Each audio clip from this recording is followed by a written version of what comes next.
bab bagaimana menjaga perut kita agar tidak memakan harta yang haram.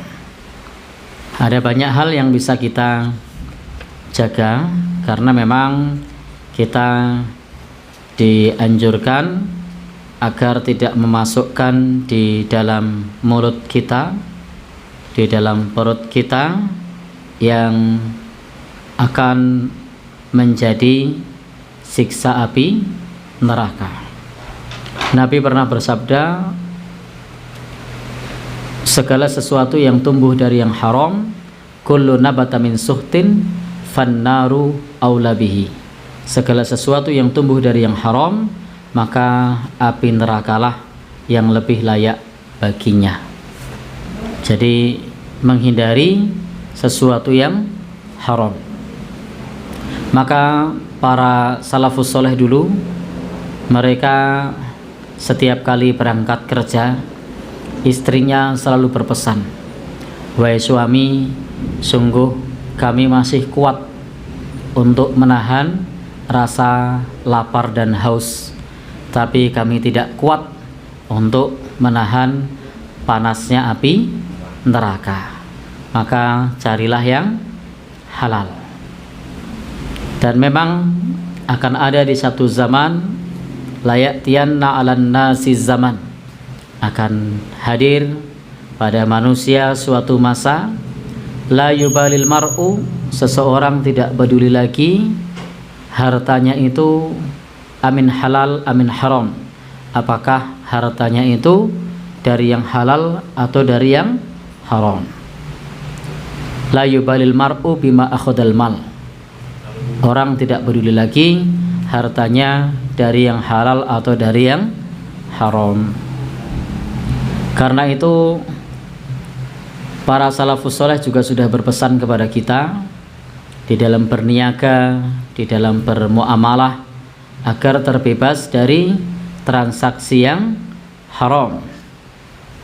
Maka penting bagi kita untuk belajar ilmu agama agar terjauh dari transaksi yang haram. Manittajara qabla ayatafaqqaha fid din faqad irtatama fir riba thumma irtatama. Sahabat Ali pernah berkata, barang siapa yang berniaga yang dia belum belajar ilmu agama, maka akan terjatuh ke dalam riba, dan terjatuh lebih dalam lagi, dan terjatuh lebih dalam lagi. Sehingga penting bagi kita untuk belajar ilmu agama supaya kita tidak terjatuh kepada harta yang haram. Dan di antara orang terjatuh kepada harta yang haram, yang pertama biasanya karena dia tidak tahu.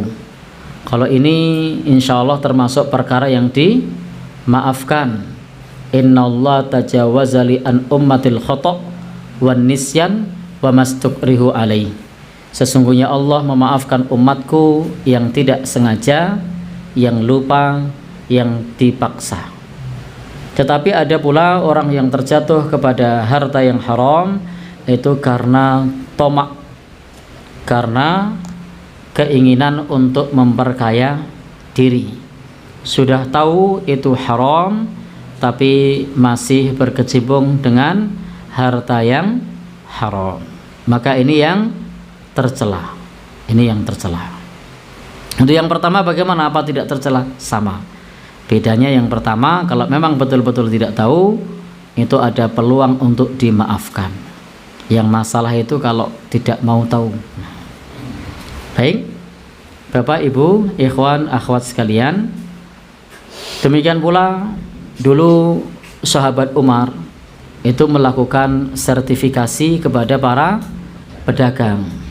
Mereka disertifikasi sebelum berdagang, dikasih bekal agar dagangnya terjauh dari yang dilarang oleh agama. Maka kata beliau, la yabi fi suqina illa man qad tafaqqaha fid din. Jangan berdagang di pasar kami kecuali orang yang sudah belajar ilmu agama. Jadi kalau mau dagang dianjurkan belajar ilmu agama terlebih dahulu. Karena harta haram itu dampaknya bukan saja di dunia, tapi yang lebih ngeri, lebih dahsyat adalah dampak ketika di akhirat kelak. Justru inilah dampak yang sesungguhnya dari harta haram, itu adalah kelak ketika di akhirat. Meskipun di dunia juga ada dampaknya, di antaranya adalah ketika kita memiliki harta yang haram, konsumsi harta yang haram, maka doanya tidak dikabulkan. Maka di antara sebab doa-doa kita tidak dikabulkan karena wa malbasuhu haram, pakaiannya haram, wa mat'amuhu haram, makanannya haram. Maka ketika pakaian, makanan, wa mashrabuhu haram, minumannya haram, itu adalah salah satu di antara penghalang terkabulnya doa. Maka jika kita menginginkan doa-doa kita dikabulkan oleh Allah Subhanahu wa taala, maka pastikan konsumsi makanan yang halal. Dan dampak-dampak yang lain juga banyak. Di antaranya harta tersebut tidak bisa disedekahkan, maksudnya tidak diterima jika disedekahkan. Sebagaimana Rasul pernah bersabda, la yaqbalullah shadaqah min ghulul. Allah tidak menerima sedekah dari hasil korupsi. Innallaha thayyib la yaqbalu illa thayyiba. Allah itu baik, tidak menerima kecuali yang baik. Demikian pula kalau kemudian harta yang haram itu dipakai untuk beribadah, maka ibadahnya tidak diterima. Na'udzubillahi min dzalik.